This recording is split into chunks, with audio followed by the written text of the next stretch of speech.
The Immaculata University app is one of the latest and innovative additions that Immaculata has made to enhance the student experience. The IU app was introduced to help students navigate and balance academics, extracurriculars, and find easy ways to IU resources. In this tutorial, I will be showing you all of the benefits to having the IU app and how you can make it personal for your own interests. The IU app can be found in your App Store on your iPhone or Android. Once you download the app, you will use your MyIU login to create your profile.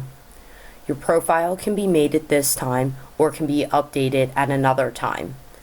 I already have an account, so that part is not shown here. Just keep that in mind that throughout this tutorial, because sometimes things might look different. When you open the app, you will see the home page, also called the dashboard page.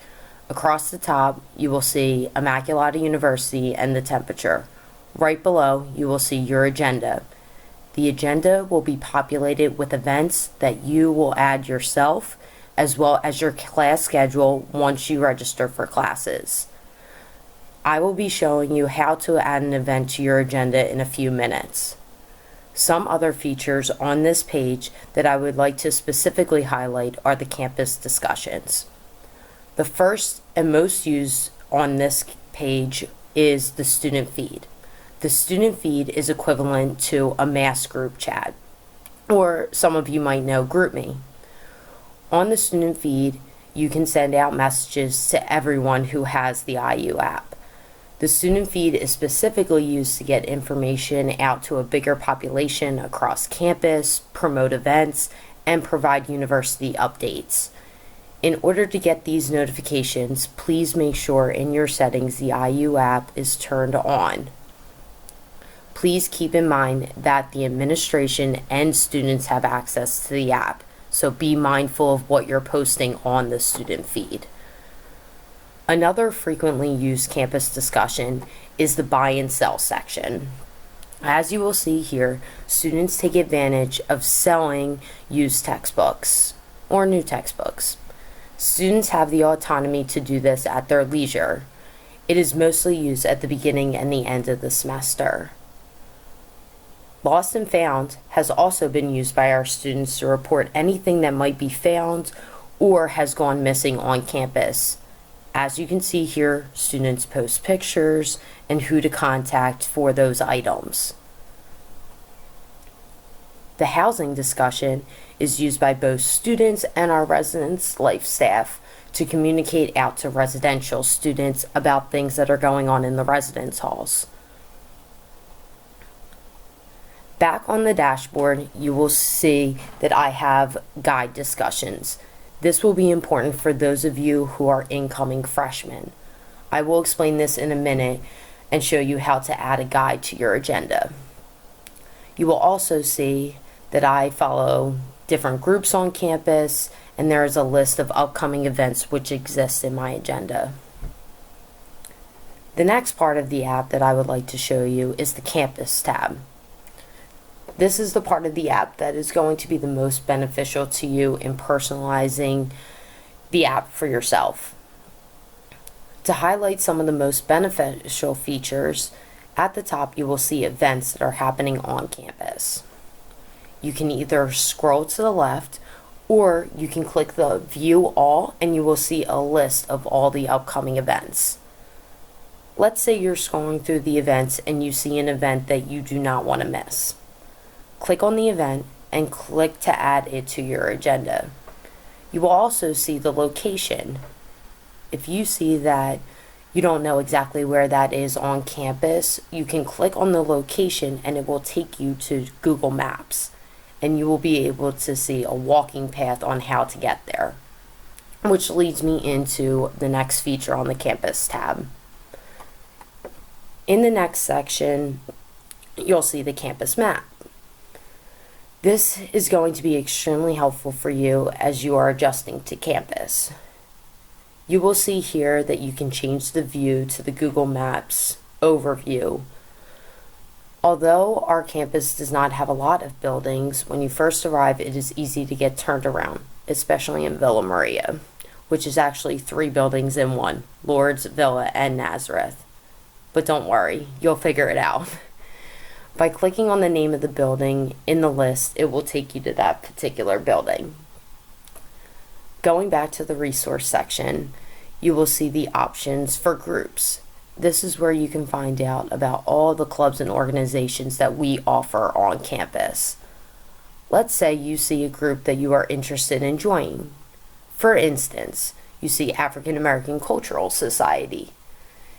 In the About section, you will see the group's mission. Once you choose to join the group, you will be able to see the events that the group is running and be able to add those to your agenda as well. By clicking on the Calendars folder, you will see a number of different departments on campus that have their own ongoing calendar.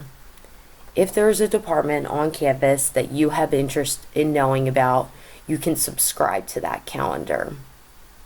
Let's say you want to know what's happening in student life and what events are running throughout the school year. You can subscribe to that calendar and all of the events will automatically populate to your agenda. Same thing for athletics. You're sitting in your room on a random Wednesday and you're like, maybe there's a baseball game going on campus. Let me see. You can easily check that. You'll see right now that some of the events do not exist, but don't worry, these will be full once you arrive on campus. Throughout the rest of the resource section, you will see different folders that hold important information for identified departments. I highly recommend clicking through some of these to see what is in there. To highlight a few, in the Student Life folder, you will find our Clubs and Orgs manual, event approval forms, and contact information for all of our groups on campus. Another unique feature here regarding the documents that can be found on the app is that you can easily email these documents to yourself and have them right at the palm of your hand. This will give you the option to then not come into the office if you are off campus and need to access these forms. You'll also find resources for residence life and housing, student government, diversity and inclusion, and information about where to eat on campus, because we all know that's probably the most important thing. As I previously mentioned, the guide section is very important for the new first-time freshman population. This is where you will find the schedule for new student orientation. You will click on Find Guides.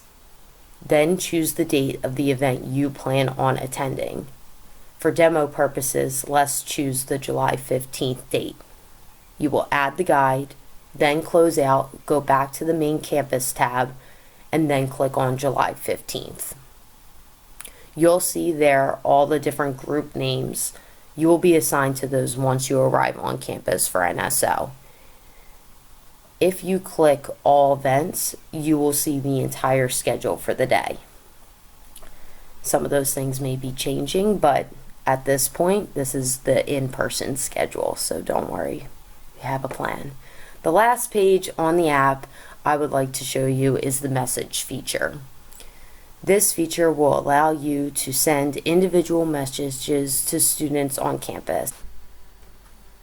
At this time, you can see that the messages section is temporarily unavailable. We have been in contact with Involvio, and they have stated that they are actually making some enhancements to this feature within the app. So by the time you arrive on campus, this will be even better than it was before they made those adjustments. I want to thank you for joining us for this tutorial today. If you have any questions at all regarding the IU app moving forward, please contact myself, Zena Tracy, at ztracy, Tracey, @immaculata.edu. Thank you and stay safe.